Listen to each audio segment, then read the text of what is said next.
Juli 2018.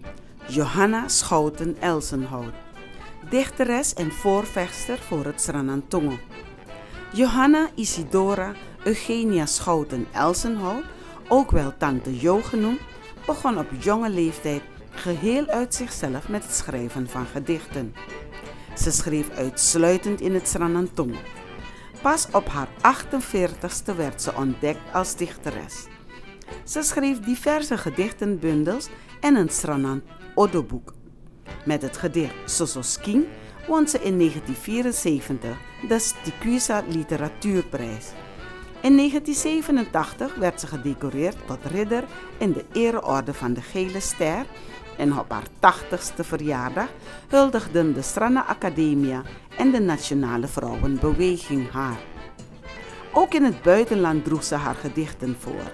Een aantal van haar gedichten is vertaald in het Duits, Engels en het Russisch. In 1999 begon Hillary Clinton als First Lady van de Verenigde Staten haar toespraak op de bevolkingsconferentie van niet-gouvernementele organisaties in Den Haag met het gedicht Uma van Tante Jo.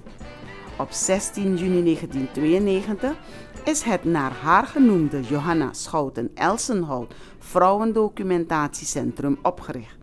Nu gevestigd in de bibliotheek van het Cultureel Centrum Suriname. Op 19 juli 2010 werd door de Nationale Vrouwenbeweging op het bibliotheekterrein een borstbeeld van haar onthuld.